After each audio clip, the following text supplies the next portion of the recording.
Good evening, Anoka-Hennepin students, families, community members. We're glad you are here with us for our third and final Parent Engaged 360 event of the school year.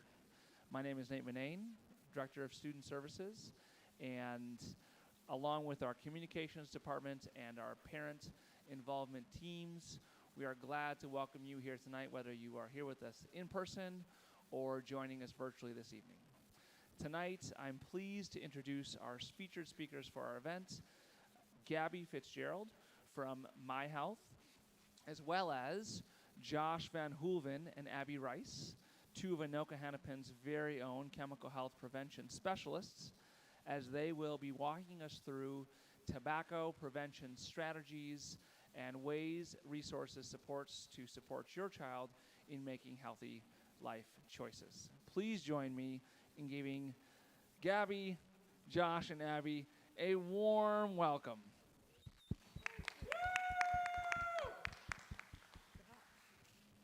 I think.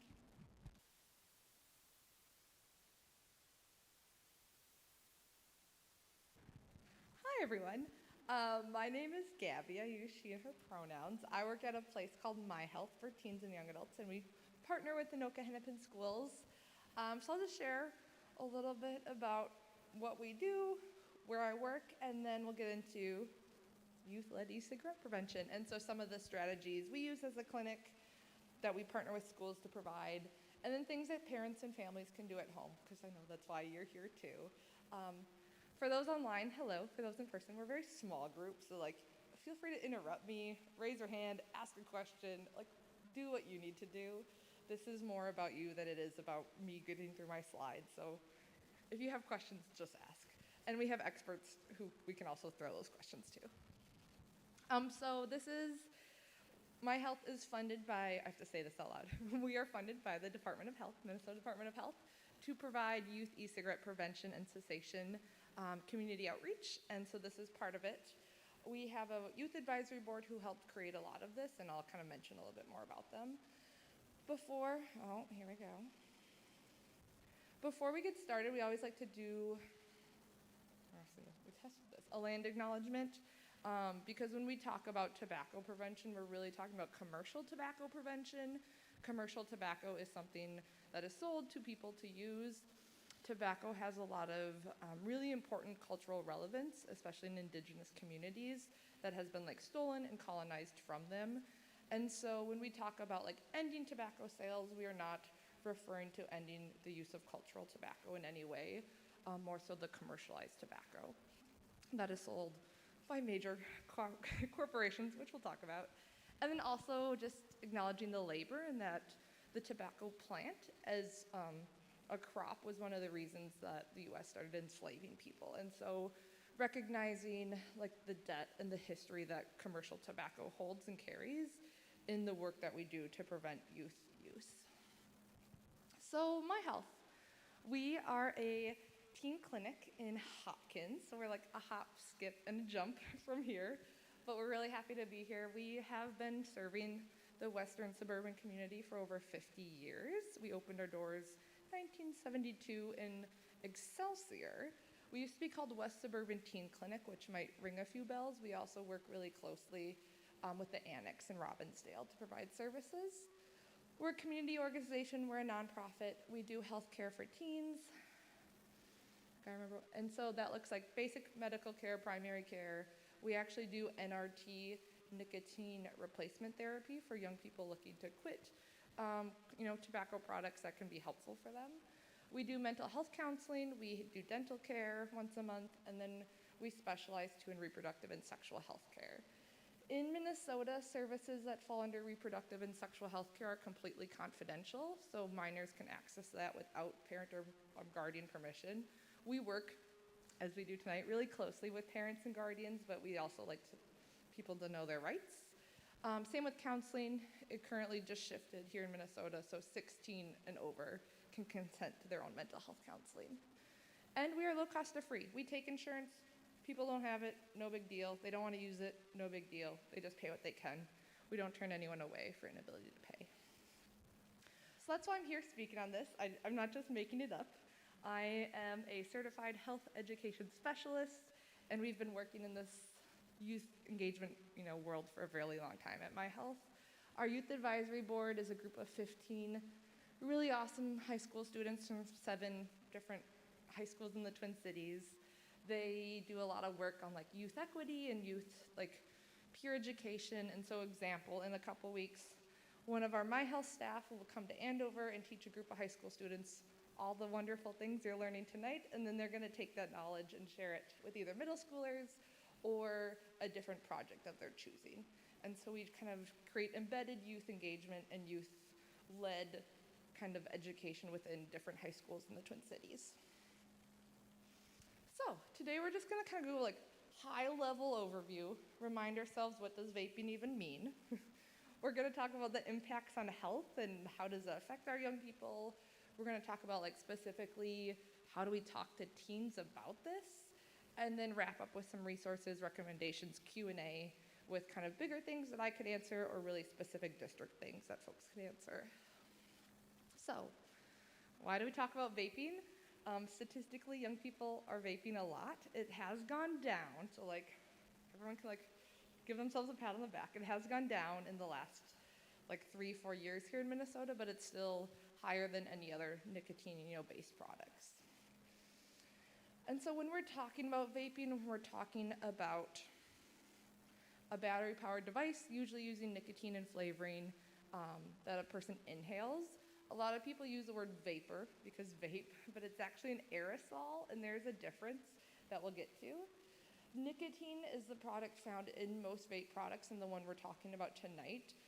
Cannabis is gonna like a whole other ballgame, right? But tonight we're focusing on nicotine. And so it's a chemical compound found in the tobacco plant. Some vaping products have the plant nicotine, some have like artificially created nicotine. The way that nicotine is delivered through these products, we don't know like the full effects because it is relatively new within about 10 to 15 years. And that like the artificial nicotine is even newer than that.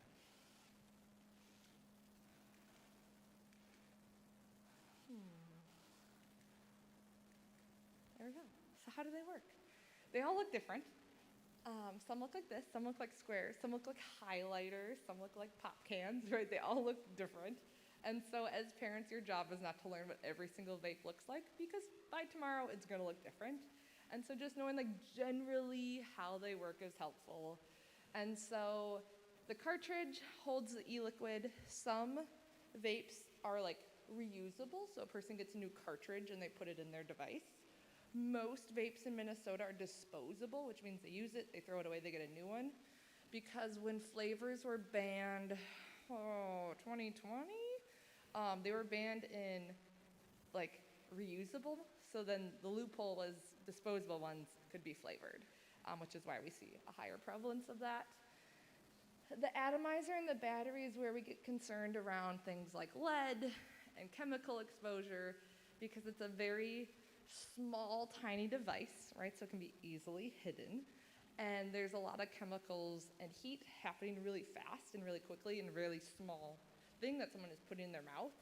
And so usually when people are exposed to the chemicals we hear about, like heavy metals, it's because of the atomizer and the battery happening like in such a small space. Fun fact, did you know vapes, if someone's done with it, where can they put it? I think I gave it away. I didn't bury the lead very well. Can you throw a vape in a garbage?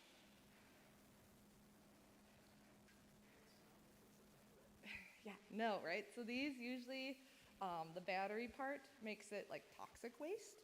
And so it has to be, or like hazardous waste. So vapes technically should not be like thrown away or left on the ground or wherever we find them. And they are causing a pretty serious like environmental concern because those heavy metals in those batteries are like leaching into the ground once they're disposed. And so when I mentioned aerosol, it's really important to understand the difference between like aerosol and vapes. Aerosols are, I always think of like hairspray, right? Like hairspray is sticky. If you use hairspray in your bathroom, you can feel it on your counter, you can feel it on your mirror. And so when like a lot of young people think, oh, it's just like water vapor, right? It's nothing really to it. But vapes produce an aerosol, so it is a sticky substance. And so when someone inhales it, those little tiny chemical compounds like stick into their lungs, right? When they exhale it, this is like pretty new. There's like early research happening, but just kind of like there's secondhand smoke, right? Like secondhand and even third-hand exposure. So other people like breathing in vapes in their surroundings, in the bathrooms, right? And then third hand, so if someone is vaping in front of their phone then has that chemical compounds on it too, and they're touching and whatever. So I think this is interesting. It's something, secondhand smoke was like a really powerful tool in all of the policies that were passed around to like cigarette prevention, right? Why no one is smoking right now in this room, right? Secondhand smoke played a huge part in that. And so thinking about secondhand aerosols and thirdhand aerosols and like wanting to protect the people around us from the like devices that people are using. So impacts of vaping, kind of where does this lead us? I think one of the biggest things that this is very well researched is nicotine in the brain, right? So vaping typically delivers nicotine. There's not a lot of regulation, which is interesting. Right, so even if someone is purchasing like a nicotine-free vape or like a sleep vape, right, there can still be like trace amounts of nicotine found in that. And so vaping delivers the nicotine to the brain. The brain goes, wow, this is awesome, right? It delivers dopamine. And then, right, people react to that. I was talking to a parent as they walk in, right, and they were seeing vapes that were, you have to remind me, what were they called? Like, yeah. And it was called like instant happiness, right? Yeah, instant happiness, right? Because that is the dopamine release. And big tobacco companies, they're like, that is what people are looking for, right? That is why people are turning to substances to find that dopamine release. The brain really likes it, as all brains do, right? And then when someone's not using it, right, they get anxious, feelings of withdrawal, right? And the need for more dopamine. This is like increased in vaping because vapes have such high levels of nicotine. I'm gonna get this wrong, so like don't quote me, anyone, don't hold me to this fact, but a vape cartridge of Juul, which is not really a thing anymore, has the same amount of nicotine as like 20 packs of cigarettes, right? So they have so much nicotine in them, right? 20 packs of cigarettes could last a heavy smoker a few weeks, if not longer. Some young people go through vapes within a few days, right? Not realizing the amount of nicotine that they are intaking. And so nicotine has a lot of like long-term, short-term side effects. In young people, right, young people are always told their brains are still developing and therefore they're not making great choices. We like to say that like your brain is really awesome and it can learn really fast, right? So young people's brain can learn a language faster than my brain could, right? Young people's brain could learn an instrument faster than my brain could. It can also learn to make pathways with nicotine a lot faster than an adult brain, right? So it can affect attention, it can affect mood, it can affect learning because the brain pathways are learning how to connect using nicotine. All right, affects blood pressure, just like a lot of other tobacco products, right? Nausea is like a big side effect, especially when someone's using a lot of it. There's actually a lot of research, and we'll get in more to that, but it increases anxiety and feelings of anxiety, and it can be a big sleep disruptor, which we know a lot of young people really struggle with in the first place. So yeah, just a little bit about addiction, right? E-cigarettes, again, I said, right, have really high levels of nicotine, creating more, nicotine dependency, and that a lot of studies have shown, if you want them, you can look them up, right, that young people who use e-cigarettes or vapes are more likely to use, like, I don't want to say traditional cigarettes, but like cigarettes. Right, and then they have like a higher addictive potential just because of that increased amount of nicotine. And there's less like gross side effects, right? Like no one has like a gross taste or a gross smell, right? All of those things we've been told about cigarettes, they don't have to have those side effects anymore. And so it just increases the draw, right? Form of learning, their brains get more addicted quickly than adults, which is also why they target young people, right? They're more likely to buy more products. And yeah, I think this one's really interesting, right? So many youth who try e-cigarettes remain e-cigarette users. Among youth students who reported current e-cigarette use, about a quarter did it daily, right? So it's not just like, oh, young people are doing it casually, right, when they're like socially. Once young people start vaping, like a quarter, so a large part of them are doing it daily. And that same kind of theme can be seen in the Minnesota student surveys of like, usually it's like, how many students have vaped in the last 30 days?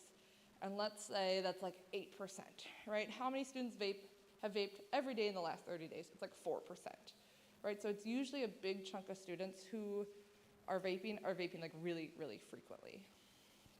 I don't have the AHS like data because we were doing it with a school, the health department here a few weeks ago, and they said, ooh, our Minnesota student survey data, we've looked at it, we don't think it accurately describes our student populations. But if you're interested, Minnesota student survey on like the state level or similar school districts or even your own has some really like interesting stuff you can pull out.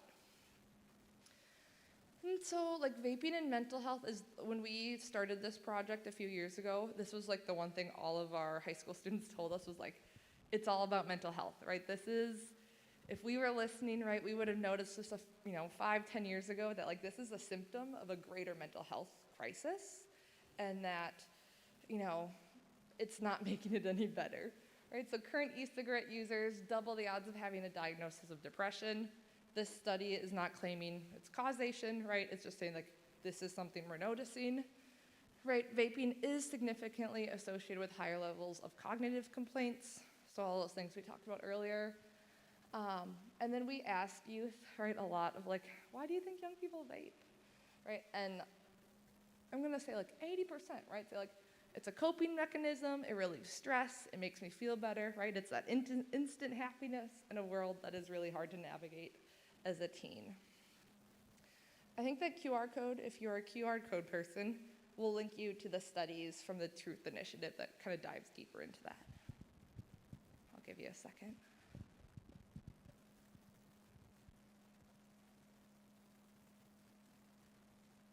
Oh, this is fascinating too.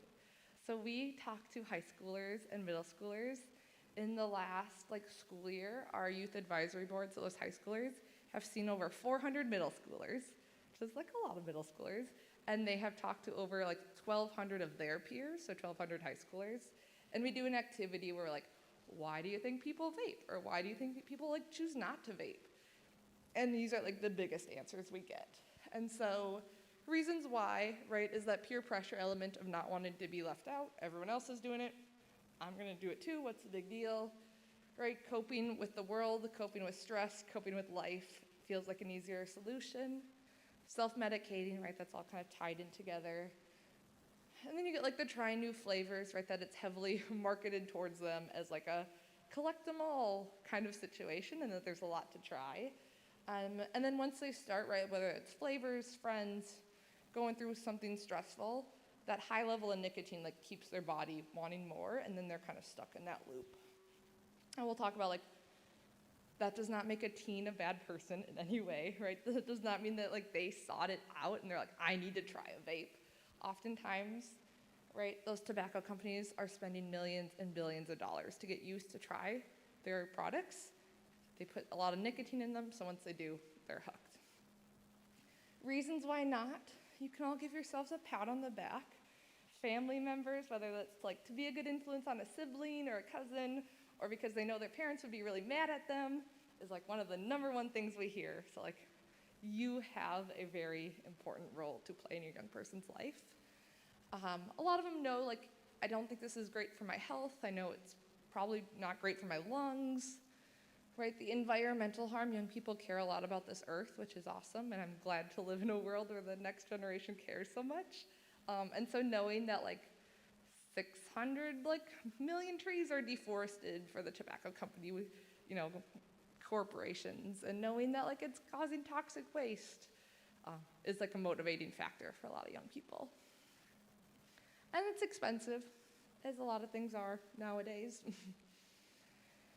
And so I want you, if you have a phone in front of you, or if you don't, pull it out, just Google vapes and look at Google Images. So go ahead, if you're at home, take out your phone, or go ahead and just Google vapes and then look at the images.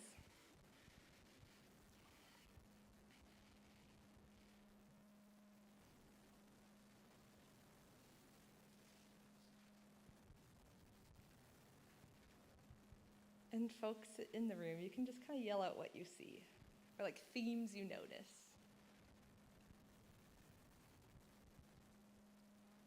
Colorful.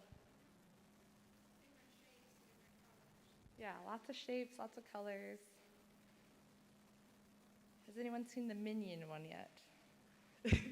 That always pops up when I look on the first couple of like scrolls, right? Or I'm not super relevant, but there's always like a Supreme, right? That comes up a lot, which is like I think an energy drink, right? Or you'll see other cartoon characters.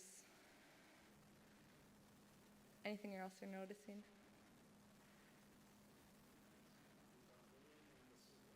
Minion, Snoop Dogg. Usually there's Hello Kitty. Yeah, imagery like with candy. Highlighters, right? That made the news a couple like months ago that they're literally called like highlighter vapes. And these companies, it wasn't an accident, right? That all of their things look like school supplies, right? They knew that their target market youth could get away with it if it could be easily hidden. And so we have like students do this, like take out your phones, or we'll do it like live right in front of the class of like, what do you notice? Right, all of these things. And then like these companies put their foot down and say, no, we don't target youth, like we don't market to youth in any way.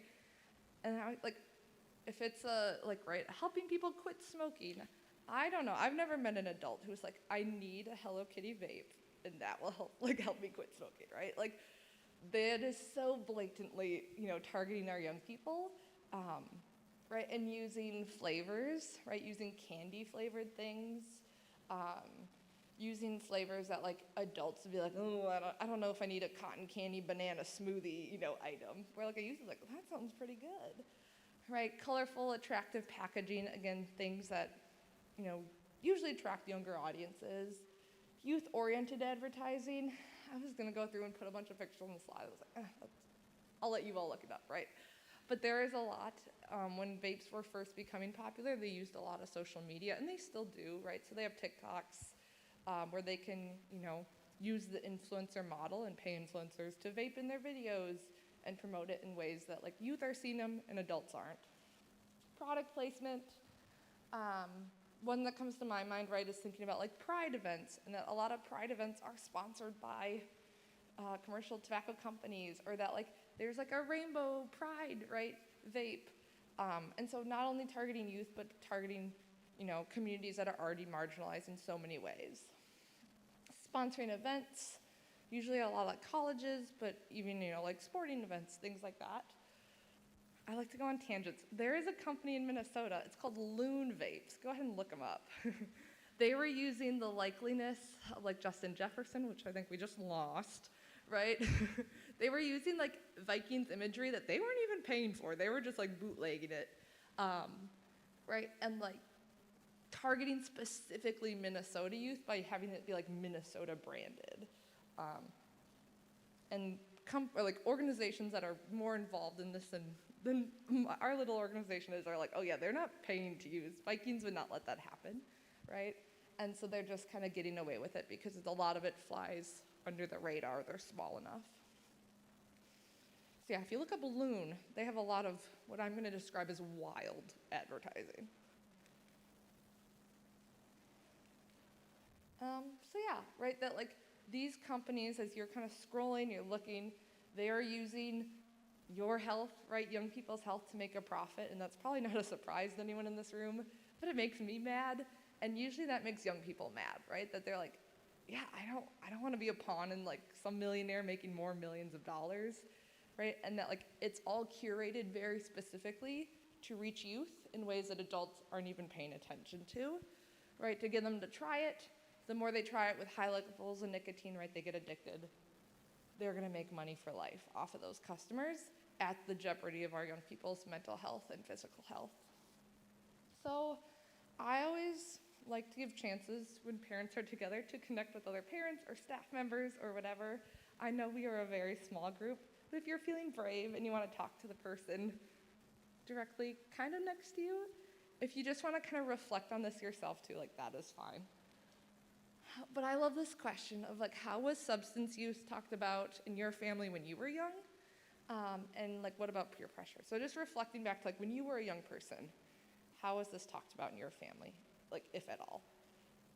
So I'll give you like 30-ish seconds to chat with your neighbor.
All right.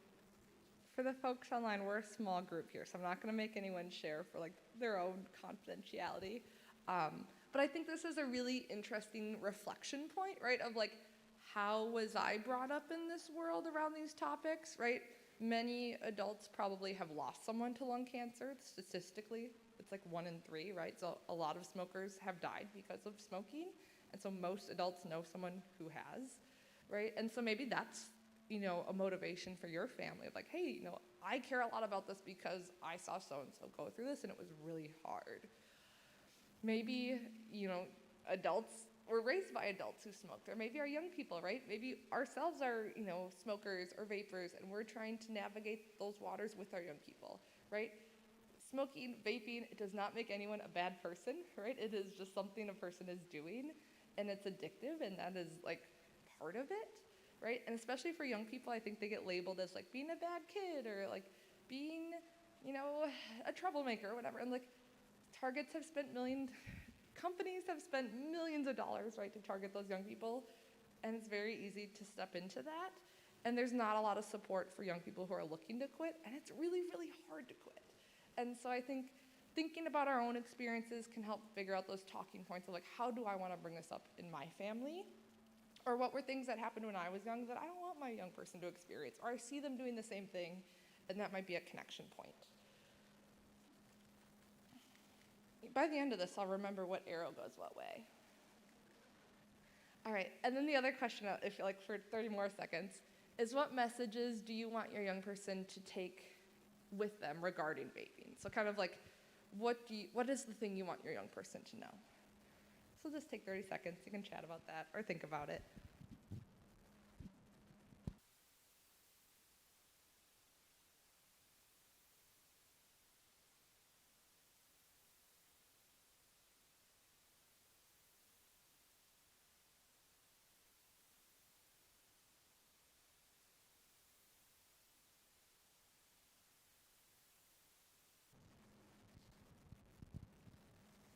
So I think like this part too, right? If we're thinking like, oh, I don't know where to start this conversation, or maybe I feel like it's too late, of like thinking about those parent values or those family values, like this is why it's important to me, can help those things be heard a little bit more than just, I don't want you to do this, stop doing it, you're making a dumb decision, right? We try to approach all of this with like a really shame-free, right? There's already so much shame around being a smoker, right? Or being a vapor as a young person. And so eliminating some of that shame from it can be really helpful in providing support or providing education that's not like layered in scare tactics, right? That is not as effective as those values coming from a loved one. So here are some tips. If you saw the signage, and I talked about, like, my health is also a sexual and reproductive health clinic. This is all kind of rooted in talking about sexuality with young people. So, talking about tough topics jumps over to other tough topics. And so just crediting a couple of curriculums, It's That Easy, which is a Minnesota-based curriculum. This is kind of the root of a lot of this. But remembering it can be the talk, like lots of little talks instead of the big scary talk, right? Waiting until we found something in our kid's room and we're, having a meltdown. Just like, hey, what do you think of this? Or I saw this ad, or I was at this parent thing tonight. Did you know they make Minion vapes? Why would they do that, right? Having little age-appropriate conversations with kids, whether they're elementary, middle school, high school, or beyond, builds that rapport, right, and that feeling of trust. So, like, you can come to me with these things. You're not going to get in trouble. I want to be there, and I want to talk to these things about you. I want to be a guidance for you, right, and work against those fear-based conversations. Like, if you do this, your lungs will explode. Statistically, that may happen to some, but not all, right? And so what are some other motivating factors, or what are some resources to connect them with? Using facts and resources that are from trusted sources. Reassuring them, like, that they're normal, right? That, like, it's normal to be curious about these things. It's normal to feel tempted, right? Companies are spending a lot of money to catch your eye, and that's a normal experience, right? Again, it opens the door to conversations and kind of combats some of that, like, stigma. Teachable moments, right? If you don't know how to bring it up, TV shows, parent education sessions, right? Things you read. Maybe it's leaving an article of, like, that mental health article by Truth Initiative, right? Maybe it's printing that out and having it at the house and be like, oh my gosh, I've been reading this and I'm really concerned. What are your thoughts on that, right? Engaging young people and, like, meeting them where they're at can be really beneficial. As a youth-serving organization, when we found out we were going to be talking about vaping, we were really nervous to tell our youth advisory board because we just knew we were going to get eye rolls, right? They're like, oh, that's what we have to talk about for the next 5 years? But once they got into it, they're like, I can't believe this. I am so angry. I'm so invested.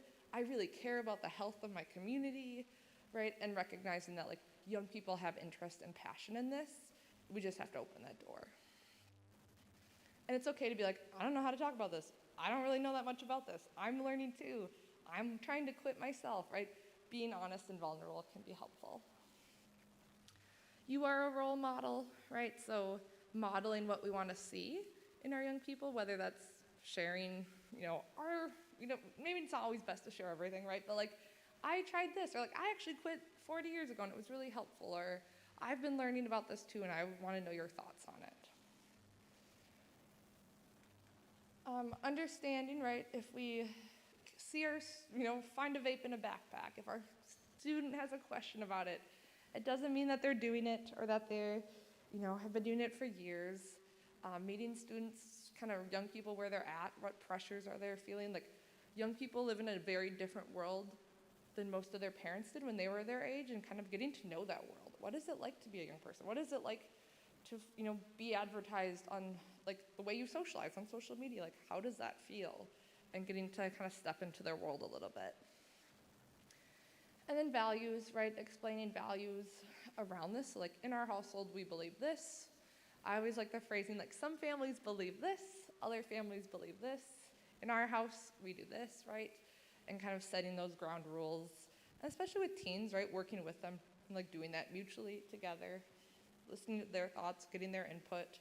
Why do they think, the way they're thinking? So those are just some tips.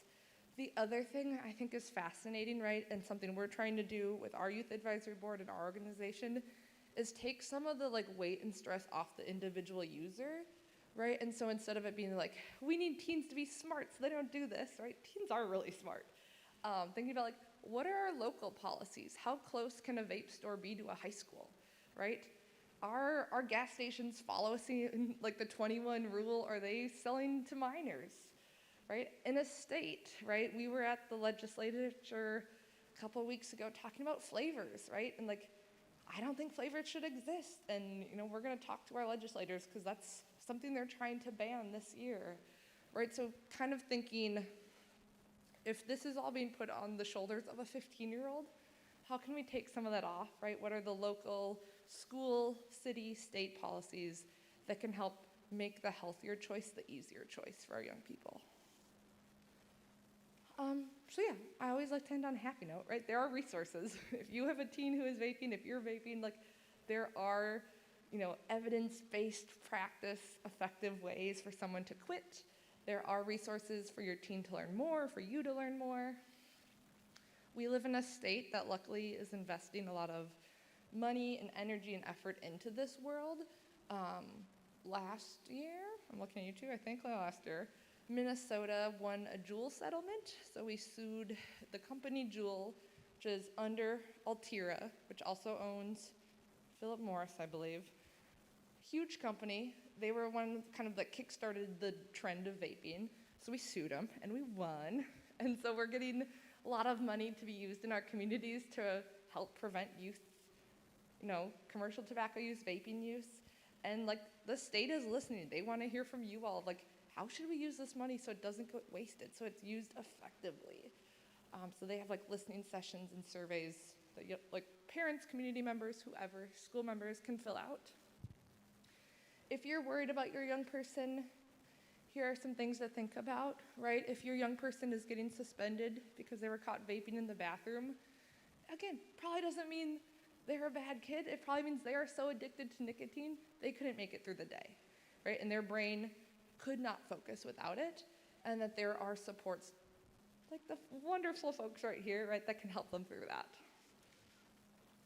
So again, kind of what I was saying, we think of prevention as a Swiss cheese model. So this comes from ANSWER, which is the Alliance for Non-Smokers Minnesota. And so it's to prevent young people from vaping, it takes education, right? It takes raising the prices of those products. It takes compliance checks. It takes eliminating flavors. It takes making sure we have smoke-free environments at our schools, right? It takes a lot of different things for us to lower the amount of young people who use commercial tobacco. So for resources, there's us, My Health. We offer cessation medication for minors, which anyone under 18 would need a prescription for. Folks over 18 can purchase those items or get them through a doctor. We can do mental health counseling that can help maybe address some of those underlying factors and kind of why someone might be vaping. And yeah, we're a non-judgmental, young person-friendly clinic. And then the other one, this is statewide, and I really like it, I guess is the way to say it. It's a really great tool. It's called My Life, My Quit.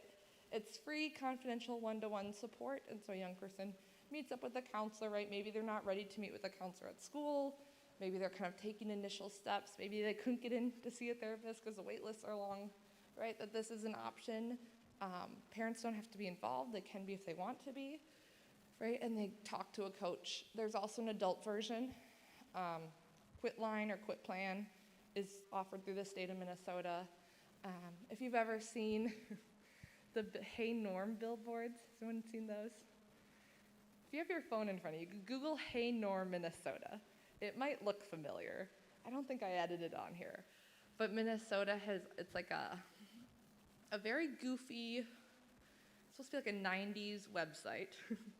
And so it's a tool that young people, if they're worried about a friend, they can put their friend's information, and Hey Norm will give them tips on how to quit or how to get connected to a resource like My Life, My Quit. So if you've been driving around, look out for the Hey Norm billboards. There's also, there's a new initiative, and this is, again, coming from the state and youth who volunteer and work for the state to do this. It's called Room to Breathe, so they're focusing too on the mental health side of things. And so there's a lot of really cool resources here in Minnesota to help young people prevent, tobacco use or to help them quit if they're willing. I'm gonna get this wrong. I probably got a lot of the stats wrong because I'm going off the top of my head. But it takes a lot of effort to quit, right? A young person can be I'm not gonna do it anymore, right? Their brains are addicted to it, and that's, part of the process. And so believing in our young people, right, not knowing, like, they didn't fail us if they quit and then they started using again and they want to try again, right? It's part of the process. I want to say it's like, takes 7 attempts for young people around, e-cigarette use. And so, like, believing and supporting our young people is really important part of that too. Cool, I'll open up the questions. I might direct to you two if you're willing and able. Yeah.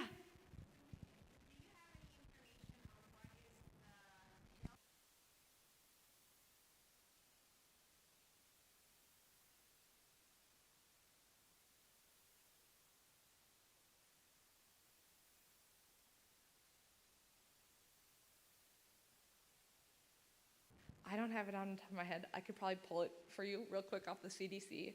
But I know it is, like, this is an expensive problem too, for taxpayers, for the state, for, the country, for schools even, right? It's a really expensive problem. And it's like short-term health effects, like what you were saying, like a hospital visit, or like, lung issues that need direct, care and attention. It also is long-term problems that we don't know about yet because this is still relatively new, right? And so in 20 years, we don't know the harm that these products could have been causing during this time, which is, kind of scary.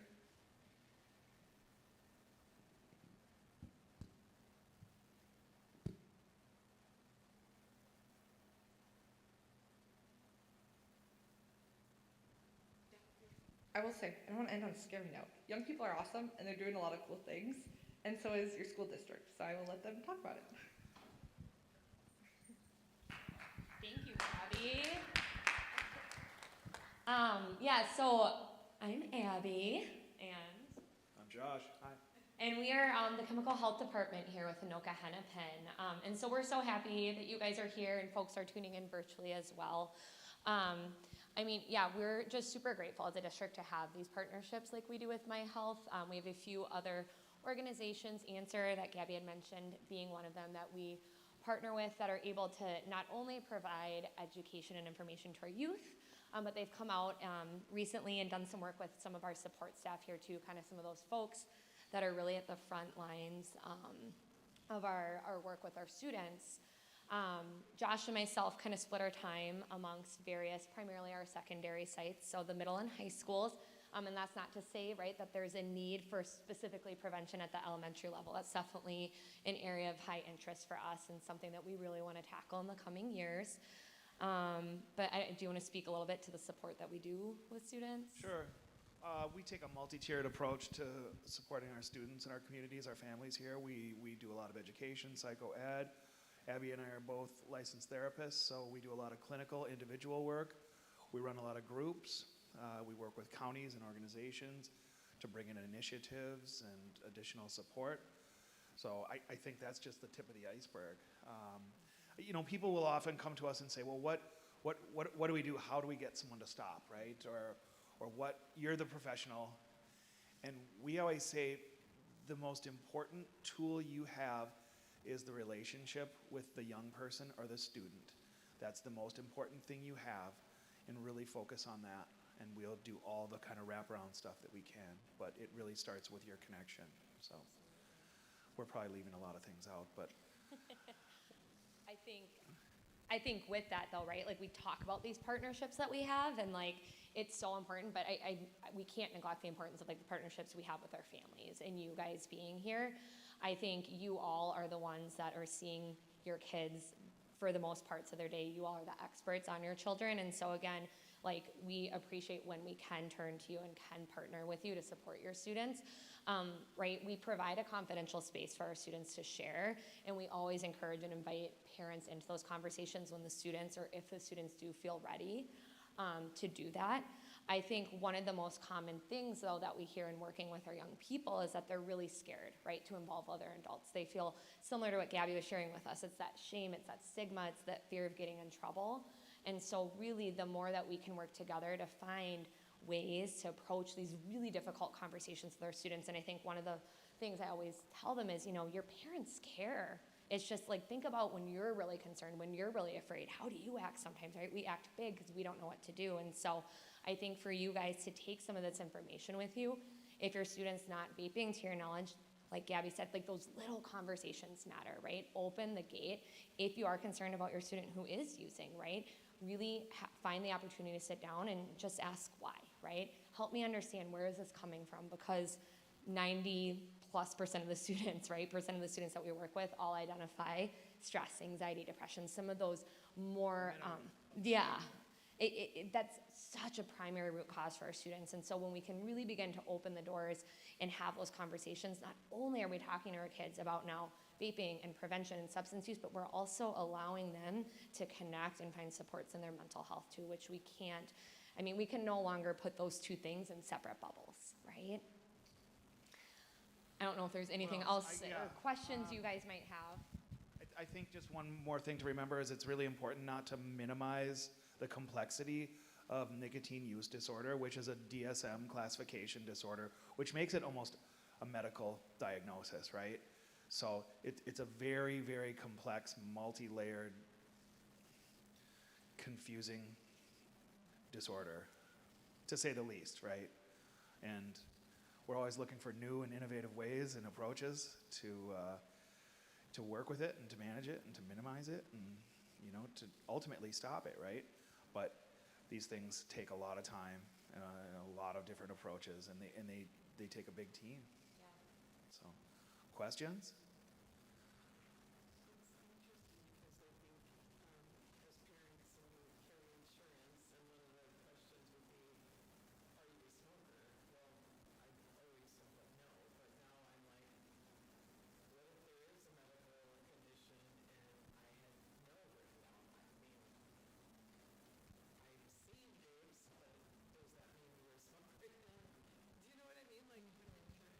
Right.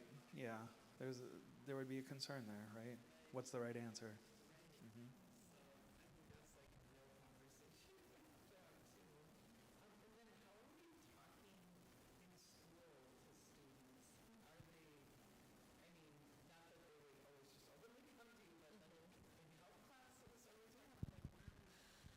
Yeah. Health class for sure. Yep. So health classes, I know Josh and myself have been invited into some schools as well to help speak in their health classes. And again, that's something else, right? As we're looking ahead to where do we want this work to go as a district, I think, again, that we must continue to, just like we're providing this information to you all of our staff should be well-versed in how to address this, because at this point, it's no longer something that just the two of us are able to address here. This needs to be a community effort for our students. You know, and then we really do, I think right now a lot of our referrals come to us. You know, if there was an incident at school that happened, a student was maybe found with a vape or caught vaping, those students will be referred to us. We assess them. Yep, and we just check in and see kind of what ongoing support we can provide, but we're really encouraging too a lot more of that proactive conversations, really trying to push ourselves out there, making ourselves available and known to students as well, welcoming them to come to us, right? Because we would like to be able to intervene and provide that support before it becomes a larger issue. So again, like if you're a parent in the district and you're concerned about your student, come see one of us. We can give you our contact information. We'd be happy to connect. Find a way to get connected with your student as well. It takes a village, and like, right, we're like a little slice of Swiss cheese here, but Just you know, yeah. And our community partners share in the work too. You know, they're routinely at our schools, and they really help get the message out and facilitate more conversations. And I'm sure there's many parents, right? I mean, I think these conversations, you guys, are so important to be able to have with your children's friends, parents, and just engage everyone in this. I think there's a lot of, you know, really bad information out there that our kids receive through the targeted ads through one another. And so just when we're able to come at it with facts, without judgment, without any of the stigma attached to it, it really does open up. It's amazing to me how much more engaged students are when you come at it in more of this kind of, you know, just very non-biased lens. The conversations can be really powerful and really, really cool. A lot of judgment-free conversations. Yeah. Right. It is, well, and you can't logic emotion sometimes too, right? Right. So as a parent, it's really hard to step out of those moments too, but, right?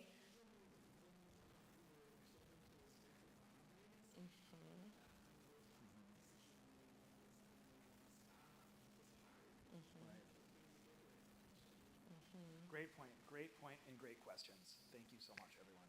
Yeah. Oh, no, that's if there's more. Just want to be conscious of time. Are we good?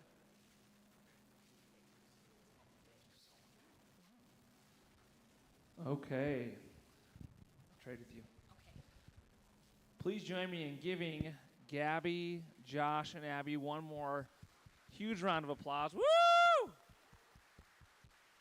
We really appreciate the three of you being here today. I've had the chance to learn a lot about the topic as a result of being the beneficiary of having Josh and Abby in our Student Services Department, and I learned even more tonight from you, Gabby. So thank you for being here. I will say two things as we move to close. The first is vaping has become a bit more ubiquitous in society in terms of access, and we see that certainly. Our students are not immune from it, and so I have had the good fortune of seeing how dedicated, thoughtful, intelligent, and informed, and resourceful Josh and Abby have been for not only our students and staff, but also our families. And so I just want to reiterate that message. If you know your child is struggling and you're not sure where to go, reach out to them, and they can connect you with a number of resources because they've been immensely helpful. The last thing is this is our final Parent Engage 360 of the year. This is a series that would not have been possible without the amazing support and collaboration from a number of departments, including our parent involvement teams as well as our communications department. We work really hard behind the scenes at Anoka-Hennepin to collaborate, to put good things out there for families, students, and staff, and this is just one example of that. Even though this is our final series for the year for this specific event, I do want to make sure we note, if you go to www.ahschools.us/Parent Engage 360, easy to remember, we have also a podcast that our communications team and a number of folks have put together that is just chock full of really phenomenal resources on a variety of topics that you as parents, your child's first educator, advocate, ally, likely will find useful because hundreds and thousands of people have up to this point. So check that out. If you go to our website and look for Parent Engage podcast, we encourage you to check that as well. Thanks for joining us. Have a great night. That's it.